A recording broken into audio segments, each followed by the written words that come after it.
Gente, sabe aquela criança que vocês têm em sala de aula, que é aquela criança desatenta, que vocês já detectaram que ela tem TDAH? Sabe aquela criança que você tem na sua sala de aula, que se distrai facilmente, que não presta atenção pelo próprio transtorno? Sabe aquela criança que tem dificuldade de acompanhar o conteúdo, de seguir as instruções que você está trabalhando, professor? Que muitas vezes você está ali trabalhando conteúdo, apresentando conteúdo, e daqui a pouco aquela criança faz uma pergunta e você fala: meu Deus, mas eu acabei de explicar. E você percebe que aquela criança, ela não retém o conteúdo. E você, às vezes, fica assim: eu não sei o que fazer. Eu não sei mais como trabalhar com essa criança com TDAH, porque ela é muito inquieta. Ela não para. E isso faz com que essa criança, ela se distraia demais. Então, eu fico insegura para saber quais estratégias, o que fazer, como fazer para que ela se lembre daquilo que eu falei. Vocês já passaram por essa situação? Eu aposto que sim. Mas nessa noite, nessa palestra, eu quero trazer aqui estratégias, porque é sobre isso que nós vamos falar. Eu quero trazer estratégias para vocês trabalharem nas salas de aulas de vocês, para vocês irem para um próximo nível, para as crianças de vocês irem para um próximo nível, de como é que você vai ajudar a sua criança com TDAH a reter o conteúdo, lidando com essa inquietação, lidando com essa impulsividade. Mara, mas tem como? Tem, existem estratégias, e é isso que eu vou apresentar para vocês nessa noite. Então, não saiam daqui, fiquem conectados aqui comigo, porque o que eu vou trazer para vocês, através da professora Maria do Virges, vocês ainda não viram em lugar nenhum, eu tenho certeza. E eu quero chamar agora, neste momento, a professora Maria Edu Virges, que vai falar sobre esse assunto. Como é bom a gente poder multiplicar o conhecimento, né? E só para alertar vocês, para informar vocês, nós, dia 13 de julho, foi comemorado o Dia de Conscientização do TDAH. Por que isso, né? Por que será que nós precisamos ficar conscientes, precisamos ter conhecimento sobre o TDAH? Porque o TDAH está na escola. O TDAH está em todos os momentos da nossa vida. Às vezes eu estou no shopping, eu vejo um TDAH, não que eu saia dando laudos, né? Não sou médica, sou professora, mas eu vejo as características dessas crianças dentro de um shopping, a desorganização dentro de um ônibus dessa criança. Então, vamos ver como fazer com essa criança com TDAH. Então, cada vez mais, nós precisamos de informação para poder atender essa pessoa. Então, foi-se o tempo que uma metodologia dava para mim atender um deficiente, dava para mim atender uma criança com transtorno. Aliás, nunca deu, mas nós não tínhamos outra saída. Nós só tínhamos algumas metodologias, nós tínhamos pouco estudo sobre essas crianças com transtorno, as suas alterações que elas tinham no seu desenvolvimento.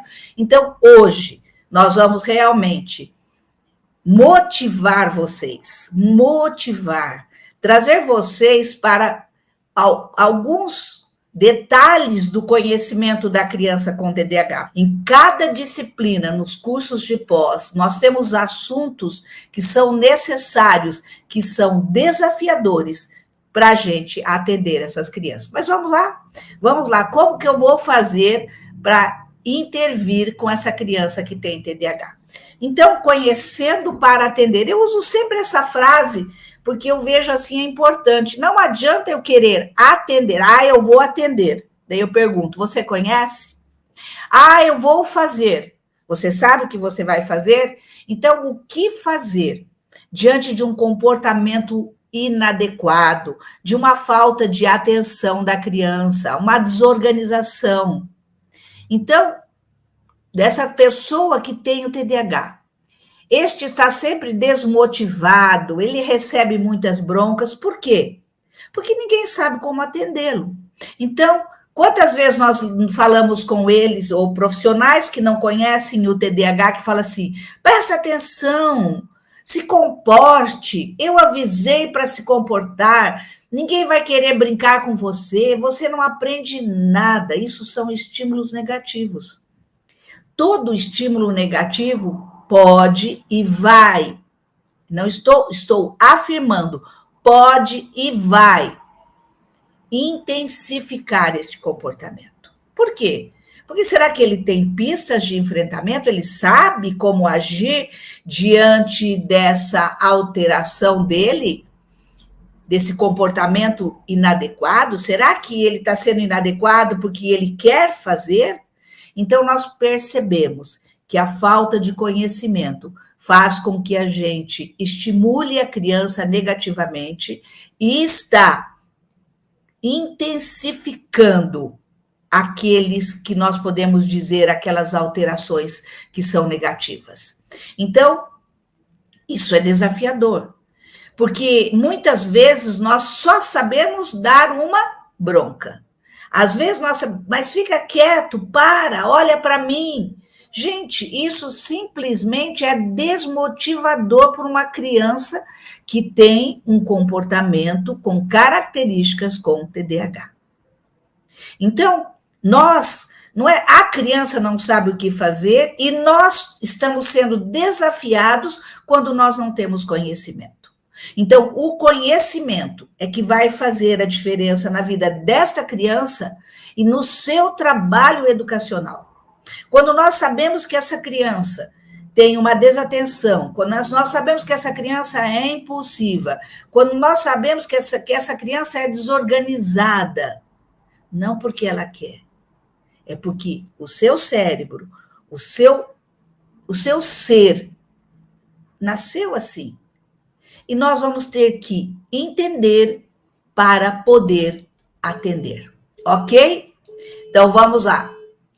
Pelas mais variadas razões, desde a inocência até a falta de formação científica, ou até mesmo de má fé, alguns chegam a afirmar que TDAH não existe.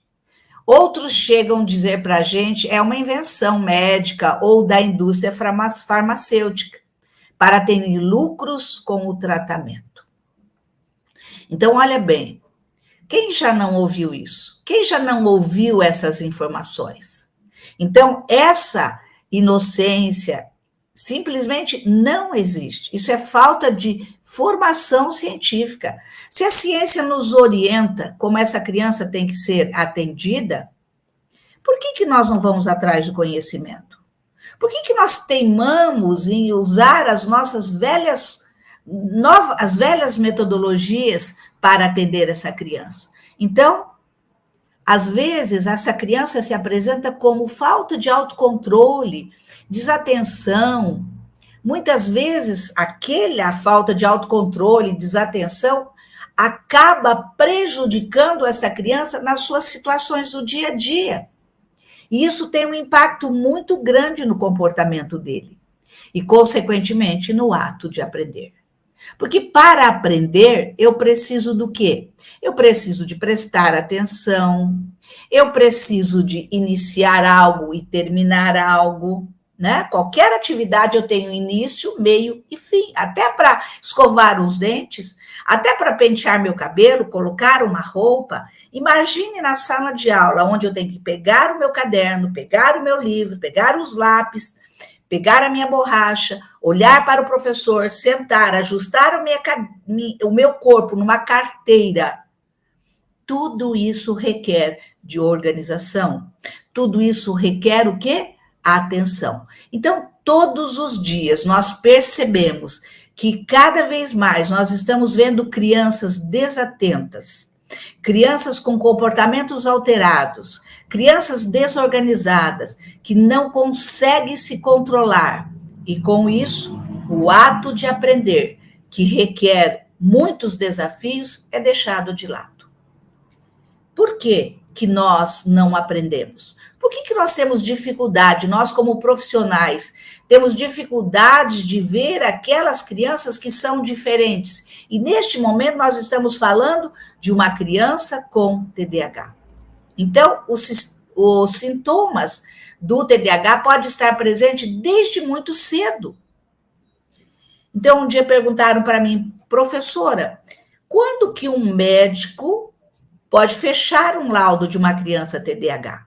Isso vai depender de uma boa anamnese médica, isso vai depender da forma como o médico está olhando essa criança, do relatório que essa criança recebe. Às vezes pode ser muito cedo, mas às vezes tarde demais.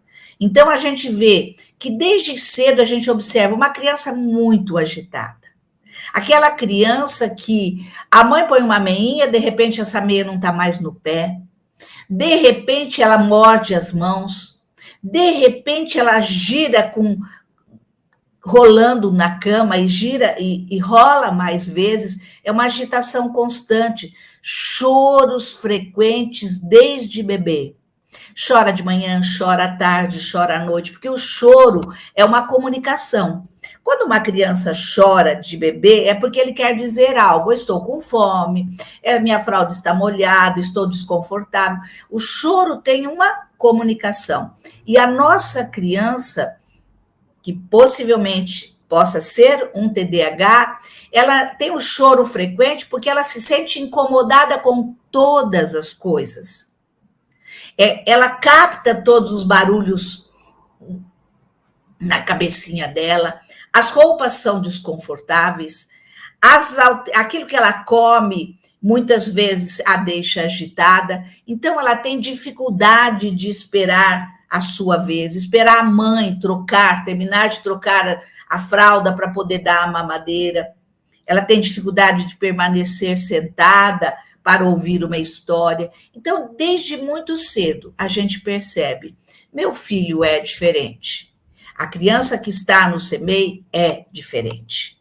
Então, a gente vê, não que nós vamos sair dando laudo por aí, nem eu, só se tiver algum médico neurologista aqui nos ouvindo, é eles que têm mecanismos de enfrentamento para dar um laudo de uma criança.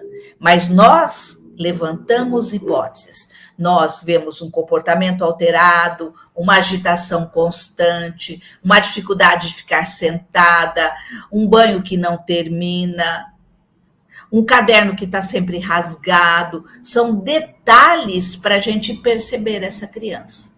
E agora eu pergunto para vocês, será que só com 15 slides que eu preparei, será que é o suficiente para a gente entender todo este transtorno?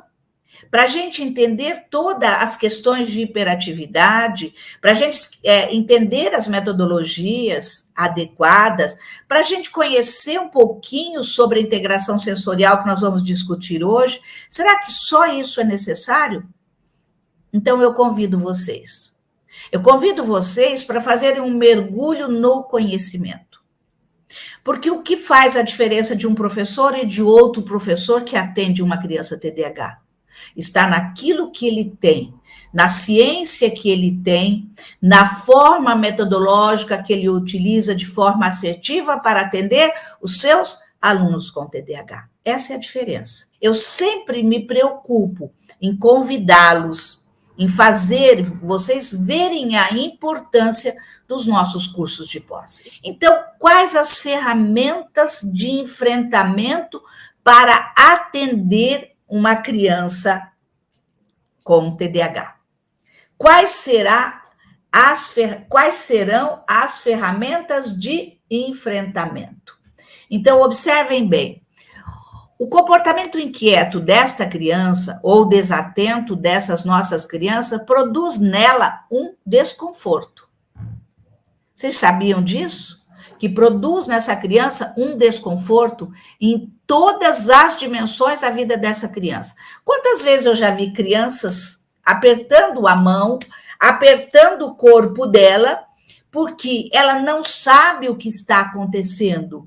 Porque conforme... Por exemplo, quando ela começa a andar, a mãe já diz, olha, senta aqui, não ande ali. As demandas vão aumentando na vida desta criança, mas ela não sabe. E daí vem aquelas palavras de negativas para a criança. Já mandei você sentar, já mandei você parar, para de se mexer tanto assim, para de se movimentar tanto assim. Então, as demandas aumentam para esta criança, mas as palavras negativas parece que persistem em acompanhar esta criança.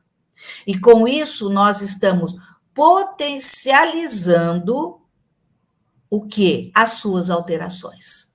Porque além dessa criança estar desconfortável, essa criança não consegue entender esse aumento de demandas que acontecem com ela. Ela entra na escola, ela tem que sentar, ela tem que prestar atenção, ela tem que ouvir uma história, ela tem que sair para o lanche, ela tem que brincar com as crianças, dividir brinquedos, ouvir uma música, sentar na carteira. E daí a criança não sabe o que fazer, o professor não sabe como agir. Então, a escola é responsável para lidar com estes alunos. Por isso, ela precisa de ter ferramentas práticas, pedagógicas, que favoreçam o quê? A sua interação social. E com isso, o aprendizado dessas crianças com TDAH. Mas quais seriam essas ferramentas práticas pedagógicas? A senhora está falando para nós das alterações, a senhora está falando para nós como essa criança se sente, a senhora está vendo como aumentam as demandas, tudo isso a senhora está descrevendo. Mas quais seriam as ferramentas práticas pedagógicas para atender essa criança? Primeiramente, sejam bem-vindas a este universo de TDAH. Nós não podemos mais ficar com as nossas velhas ferramentas. O professor deve renovar constantemente seus métodos, a sua forma de dar aulas, fazendo que a sua sala de aula, os seus alunos tenham momentos prazerosos a construir o seu aprendizado. Já devo ter falado várias vezes para você, mas vou repetir, porque repetir nunca é demais. Uma criança do 0 aos 12 anos, ela aprende de que forma? Ela aprende através de atividades lúdicas, ela aprende interagindo, ela aprende fazendo, experimentando. Tanto é que as bases nacionais comum curriculares diz a criança tem que sentir, perceber. Eu vejo que, às vezes, só olhar na lousa e copiar não é sentir, perceber e experimentar. Eu vejo que ali também não são atividades lúdicas. E isso é um terror para o TDAH. Por isso o caderno do TDAH é rasgado, é rabiscado. Por quê? Ele não consegue terminar uma atividade. Ainda mais se essa atividade não tem uma ferramenta lúdica. Não tem uma história, não tem uma gravura, não tem uma motivação para ele. Então, a escola, ferramenta de enfrentamento do professor, ele tem que renovar o ensino, tem que renovar aquilo que ele está fazendo. Para que a criança com TDAH aprenda, deve haver uma mudança muito claramente no interior das escolas.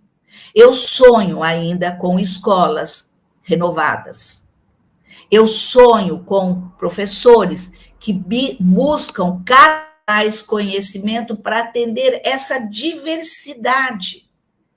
Tantos e tantos transtornos. Neste momento, nós estamos com o TDAH, vocês que ele se sente desconfortável, ele não sabe como agir, ele não nasceu com pistas de enfrentamento. Por quê? Porque ele tem alterações no seu lobo frontal. Esse lobo frontal, ele é responsável pelo meu planejamento, pelas minhas ações, por aquilo que eu faço, pela minha organização, pelo meu controle. É aqui que começa o meu controle. Então, vamos ver quais os princípios que um profissional da educação, pode ser professor na sala de aula, pode ser na terapia clínica, eu preciso conhecer quais são esses princípios, ok? Será que nós estamos deixando as crianças de lado e fazendo com que elas queiram funcionar somente como mecanismos de adulto? Então, vamos ver quais são esses princípios que a escola tem que estabelecer para atender essas crianças com TDAH? Então, meninas e meninos, são princípios, são ciência. Princípios não é algo que eu estou falando, não é algo que a Mara fala, que outro profissional pode falar. Princípios, a ciência descobriu que este cérebro, esta criança TDAH, funciona desta forma. Isso é ciência. E quantas coisas de ciência vocês vão aprender neste curso de TDAH? Não só esses princípios, mas outros princípios. Por quê?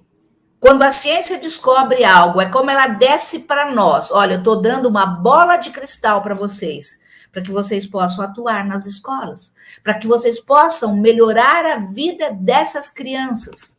Porque se nós não atendermos, eu vou falar bem baixinho, se nós não atendermos o desenvolvimento dessas crianças, com essas pistas que a ciência nos orienta, pode ter certeza que o mundo lá fora vai cobrar bem alto dessas crianças. E olha bem a nossa parcela de culpa. Olha bem a nossa parcela de culpa. Então, vamos ver quais são esses princípios? Estabelecer rotinas. Professora, isso é feito... Quando a senhora fala do TEA, a senhora fala sobre isso.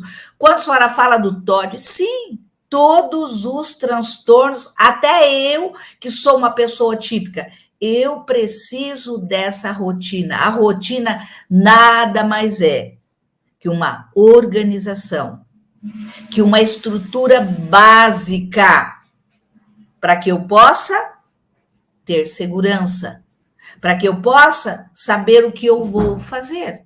Por exemplo, quando pessoa, quando vou fazer uma viagem, eu vou pelo Waze, ok, mas eu gosto de saber por onde eu vou passar. Por que eu preciso dessa organização? Essa organização me dá segurança. Cada um de nós temos uma fórmula mágica para nos dar segurança, mas as nossas crianças ainda não têm esta fórmula mágica. Por isso, nós, terapeutas, nós, professores, nós, família, precisamos estabelecer uma rotina, e essa rotina tem que ser organizada, estruturada, com dicas das tarefas a serem executadas. Eu vou dormir com quem? Uma criança chega na minha casa, ela dorme com quem? No quarto da avó, no quarto da tia, no quarto do outro neto. Ela precisa dessa organização, dessa estruturação. Que hora é o almoço numa casa que ele vai? O que ele vai fazer durante aqueles dias que ele vai fazer essa viagem? Então, tudo isso precisa ser estruturado. Imagine na escola. Mas não é aquela rotina que fica lá no quarto, que entra dia e sai dia, é a mesma rotina. Não. São rotinas organizadas, estruturadas, com dicas. A criança, o João, eu sempre coloco o nome de João, né? O João, ele tem uma carteira, a carteira onde ele vai sentar, onde ele senta? Nessa carteira. O que ele tem que fazer? Pegar a bolsa. Quando nós falamos nessa estruturação, cada vez que você estrutura, desenvolve isso detalhe por detalhe, você está dando segurança para essa criança, você está dando organização para essa criança e, principalmente, você está melhorando, lembra do desconforto que eu falei agora há pouco? Você está melhorando o desconforto desta criança. Temos ou não temos uma varinha de condão? Desde que nós saibamos seguir alguns princípios da ciência. Então, estabelecer uma rotina. Outra, criar regras. Criar regras.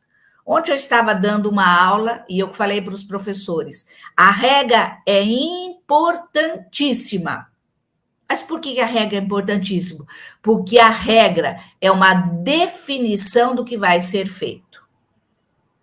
A regra é uma definição do que vai ser feito.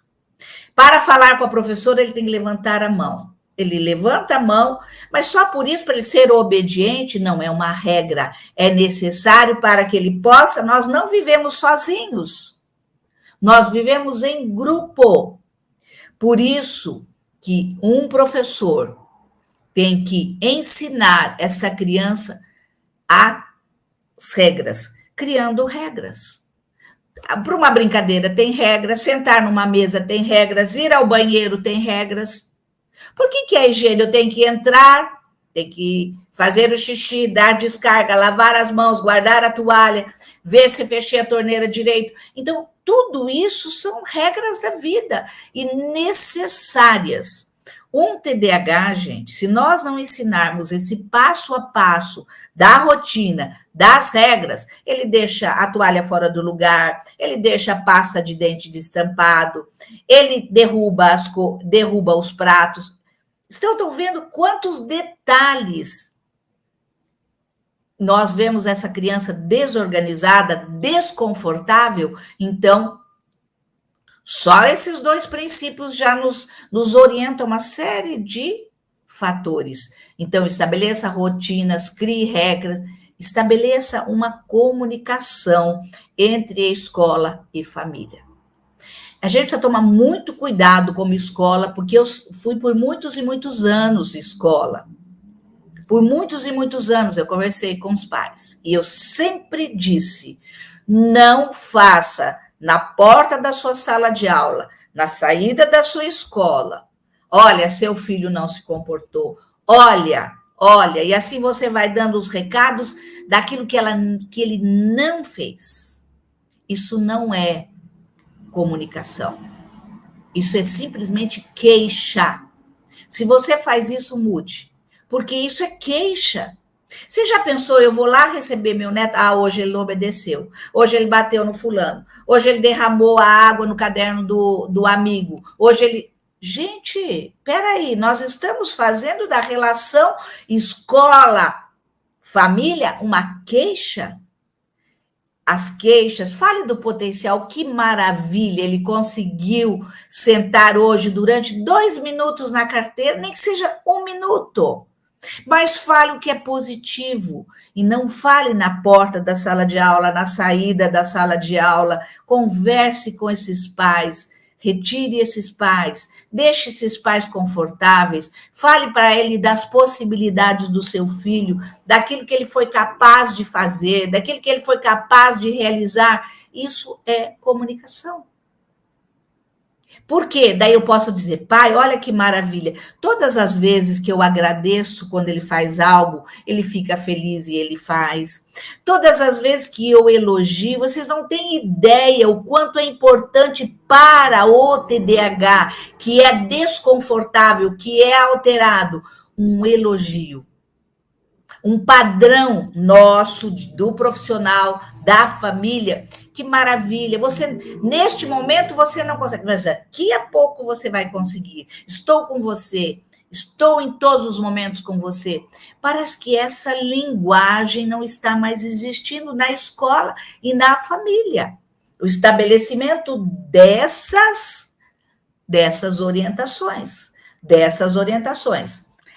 É difícil determinado pai. Pai se conquista. A senhora não tem esse pai. Eu vou repetir. Pai se conquista. Até hoje, eu tenho amizade com todos os pais dos meus ex-alunos. Eu tenho amizade com todos os pais dos pacientes que eu atendi. Por quê? Porque realmente eu ouvi, primeiramente, eu mostrei as características positivas dos seus filhos. Eu mostrei o potencial das crianças para depois conversar de que jeito que nós vamos conduzir essa alteração de comportamento. Estabelecimento de uma comunicação. E quem é que está aprendendo sobre a ciência? Somos nós. São princípios. Então, vamos lá, mais um outro princípio: priorizar o local na sala, que favoreça o contato mais próximo ao professor no acompanhamento efetivo da execução das propostas e acompanhamento das manifestações comportamentais. Então, qual é o melhor lugar? Longe da porta, longe da janela, longe desses distratores e mais próximo do professor. Esse é o melhor lugar. E olha, vocês viram que eu coloquei aí um artigo de intervenção psicopedagógica para os alunos com TDAH. Vocês sabem que nós temos nossos blogs, todas as referências que nós temos no portal, nós temos muita coisa produzida, muito artigo produzido. E um desses artigos é isso aí. Então, procurem este artigo, vocês vão gostar, tá bom? Então, vamos ver mais alguns princípios. Então, vamos lá. Proporcionar momentos de pausa. Quem que não gosta da pausa? Quem não gosta de esticar o seu corpo? Agora eu não faço nada. Então, as atividades têm que ser fracionadas. As atividades sempre têm que haver para o TDAH, é princípio da ciência, de um cérebro hiperagitado, de um desconforto dessa criança, de uma alteração do seu comportamento. Então, nós temos que fazer uma atividade e proporcionar pausa. Agora nós vamos pausar. Agora nós vamos cantar, nós vamos brincar. Mas só o fato de pausar. Agora vamos descansar, né? Então, cada professor vai saber como utilizar essa pausa, esse momento necessário para uma criança com TDAH. Não adianta, pensem bem, 4 horas dentro de uma sala de aula se eu não fizer essas pausas. O 6º princípio: ensinar técnicas, organização das tarefas e de estudos. Como é que eu posso fazer? Quais as técnicas que nós podemos utilizar na organização das tarefas e de estudos? A criança está fazendo uma atividade, que técnica ela pode dizer? Olha, eu vou fazer somente o que está no primeiro parágrafo, vou respirar e vou continuar. É mais uma técnica. Eu vou dividir a atividade em 3 partes e vou fazer. Todo TDAH gosta de dividir, mas quando ele aprende, porque senão ele não consegue terminar. Utilizar temporizadores. O temporizador são relógios. Tem um monte de temporizadores, que ali tem um do lado, ali bem do ladinho, aí observem ali um temporizador. Pode ser relógio, pode ser realmente o temporizador de gel. Esses temporizadores, para eles, isso é maravilhoso, porque vai estar ao lado dele, enquanto ele não completar o tempo, tanto do relógio quanto do temporizador, que são marcadores de tempo, ele não pode sair sem terminar aquela tarefa. E com isso, você está organizando um cérebro. Todos esses princípios são bases para a organização desse cérebro. E com isso, você vai estar fazendo essa criança administrar seu tempo. A criança TDAH, gente, por causa desse desconforto, dessas alterações de comportamento, ela não sabe a noção de tempo, principalmente de espaço, ela não tem essa administração. Aliás, as nossas crianças vão aprender. Então, quem é que tem que ensinar? Somos nós, professores. Isso aqui é o pai. Não. Isso é a nossa função. Então, cada dia mais, a gente utilize esses marcadores de tempo para a criança se organizar. Que ela sabe que durante aqueles 5 minutos estipulados, ela tem que fazer a sua atividade.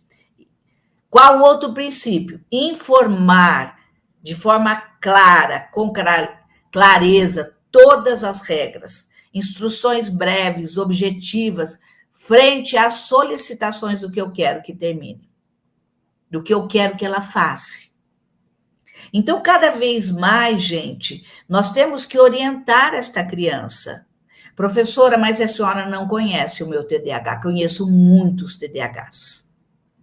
E nós temos tipo combinado, tipo desatento, tipo impulsivo. Nós temos uma diversidade de TDAHs, mas nós temos que informar a ele.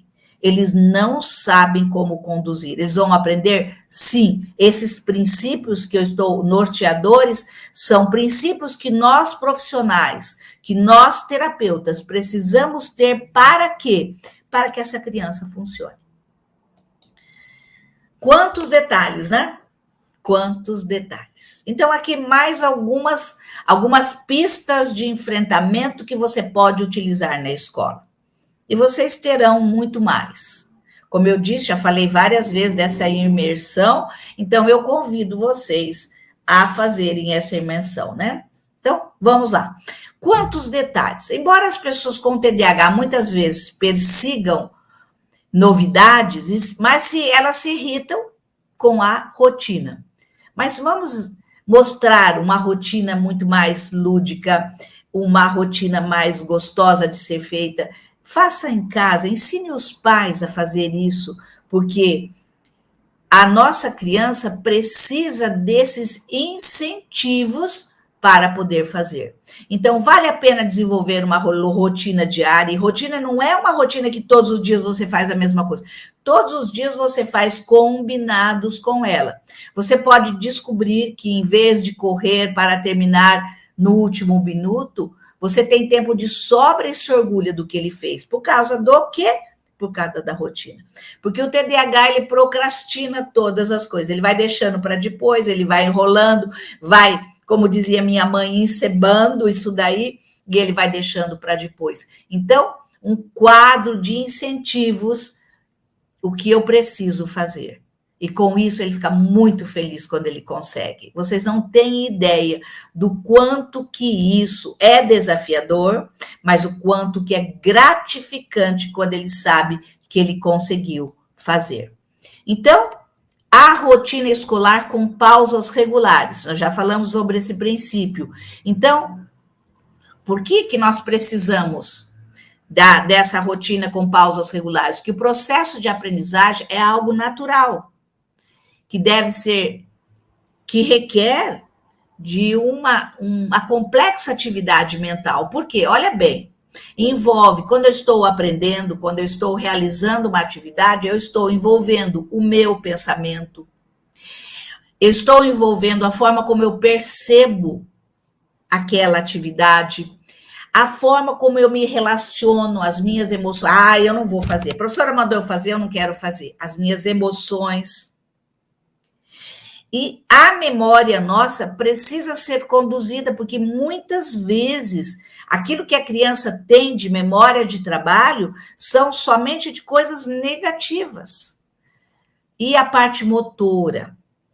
Nós vemos a importância dos atos motores, porque sentar é um ato de pausa, mas é um ato motor. Eu preciso ficar aqui quieta, eu não posso mexer tanto o meu corpo, então eu preciso entender sobre esses processos e eu preciso mediar esta minha criança. Ah, professora, nós temos muitos alunos na sala de aula. Sim, sei muito bem.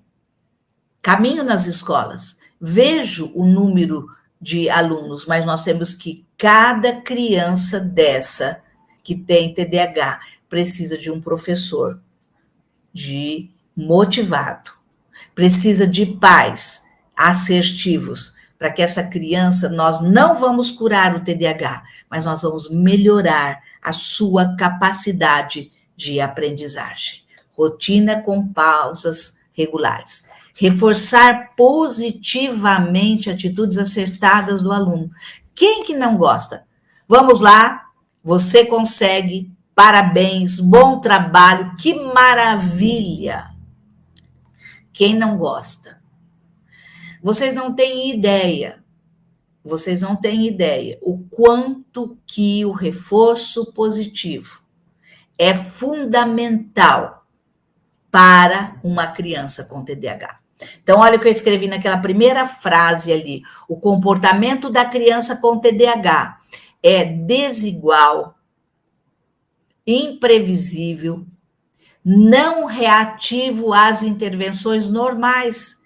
Ele não acha tudo legal, ele acha tudo muito, ai, de novo, né? Então, tudo isso é uma criança com TDAH. Então, imagine ali que ela está desanimada, você consegue, você faz, você é capaz. Então, a relação entre o professor e o aluno TDAH deve favorecer o surgimento do quê? De meios para estimular e reforçar positivamente boas atitudes do aluno com transtorno. Gente, de palavras negativas, a criança já está cheia. Ela vai no supermercado, ela ouve palavras negativas a respeito dela. Ela vai numa igreja, ela ouve palavras negativas a respeito dela. Aonde é numa festa, chegou o bagunceiro, chegou aquela criança desorganizada. Isso é muito sério. Nós precisamos saber como atender para melhorar o desenvolvimento desta criança. Então, a relação professor e aluno TDAH deve realmente ser reforçado com atitudes positivas. Uma vez uma professora disse assim para mim, mas professora, a senhora não tem ideia de quem é o meu TDAH. Não tenho, não acho nada positivo. Falei, vamos achar. Fui com ela para a escola e eu mostrei para ela, olha que maravilha, ele está sentado, ele está prestando atenção, mas o caderno dele ele nem pegou, mas ele sentou. Reforça positivamente.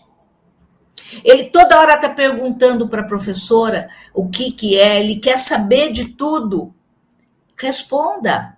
Fala assim, olha, agora nós vamos fazer o seguinte, vai escrevendo o que você quer e eu vou atendê-lo. Então, ensina regras práticas para que ele possa não ser tão invasivo. Ele não sabe que ele está sendo invasivo. Então, vamos usar o reforço positivo. Elogios e outras formas de atenção, como um sorriso, são ferramentas mais básicas no manejo que os professores têm à disposição. A maioria dos professores não conseguem entender, compreender o quanto esse ato a representa. Quanto esse ato representa. Porque, olha bem, gente, as crianças TDAHs, muitas vezes, elas estão com uma avalanche de instrumentos negativos. Então, vamos usar atos positivos. E as vivências têm que ser lúdicas. O professor aparecerá como uma peça fundamental, porque é ele que vai estimular, é ele que vai organizar essa criança, é ele que vai criar regras.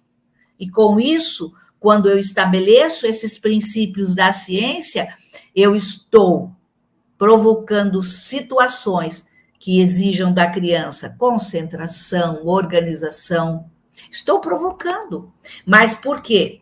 Porque eu estou trabalhando com vivências lúdicas, eu estou reforçando positivamente, eu estou seguindo todos os princípios que nós comentamos com vocês. Quantos e quantos detalhes. Um exemplo, olha bem, uma vivência lúdica, eu coloquei aqui. Jogar a bola na parede e acompanhá-la, obedecendo uma sequência, ordem, seu lugar, sem rir, sem falar, um pé, outro pé. Nós estamos desenvolvendo o processo de atenção. Vocês sabiam que o processo de atenção, que é o mais rudimentar dos processos cognitivos, podem ser executados e trabalhados e aumentados? Como? Será que vocês, hoje, quem gosta de leitura sabe bem disso, começaram a ler um livro dessa grossura? Começaram a ler 10, 15 artigos de uma vez? Eu comecei lendo uma frase. Guardava uma frase, eu sou uma pessoa típica, mas eu comecei lendo uma frase. Hoje, eu leio muitos artigos numa semana. Então, tudo isso começou com pedaços pequenos. Então, o processo de atenção se começa com reforços positivos. Por exemplo, a criança veio e entregou a atividade. Meus parabéns, você conseguiu. O tempo que ele ficou, às vezes foi 1 minuto para fazer aquela atividade, mas ele foi reforçado naquele 1 minuto. Agora, amanhã, nós vamos dar uma atividade um pouquinho maior para você. Meus parabéns. Gente, professora, isso é simples assim? É simples assim. O ser humano funciona com coisas positivas. Eu vejo assim que na minha caminhada, as pessoas que me reforçaram positivamente me auxiliaram muito na minha caminhada, mas aquelas que me reforçaram negativamente, eu tive prejuízos muito grandes. Eu, como uma pessoa típica, analise a sua vida para você ver como as coisas negativas te deixaram para baixo, mas as coisas positivas te elevaram.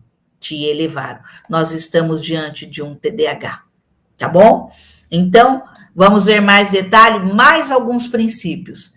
Permita movimento na sala de aula. Quando eu escrevi isso daqui, que eu busquei, que são princípios da ciência, toda criança gosta de se movimentar. Toda criança gosta de se movimentar, mas parece que a gente quer ficar sentada, olhando com eles todos sentadinhos, como se a gente pudesse pôr um funil na cabecinha deles e enfiando ao processo de aprendizagem. Criança gosta de movimento. Então, vamos organizar, né, estes movimentos. Segundo princípio, peça a criança para buscar materiais, apagar o quadro, recolher... Mas isso são técnicas, professora? Não, são princípios. Porque quando eu deixo a criança ocupada, ela está obedecendo regras. Quando eu deixo a criança ocupada, eu estou fazendo aumentar o linear do processo de atenção. Que mais? O aluno deve ter reforços positivos. Novamente, falando sobre reforço positivo. Crianças hiperativas produzem melhor em sala de aulas pequenas. Eu vejo que a nossa lei de TDAH e dislexia, ela trouxe algumas coisas importantes para nós, mas uma das coisas que está sendo muito discutido é realmente sobre salas menores. É um princípio da ciência. E proporcionar um ambiente acolhedor. E aí, gostou desse vídeo? Então curta para que ele possa alcançar e ajudar mais pessoas. E se inscreva também em nosso canal do YouTube para contribuir aprendendo com a gente sobre esse e muitos outros temas. E ative o sininho aqui embaixo para receber aviso toda vez que tiver um conteúdo novo. Um abraço e até breve!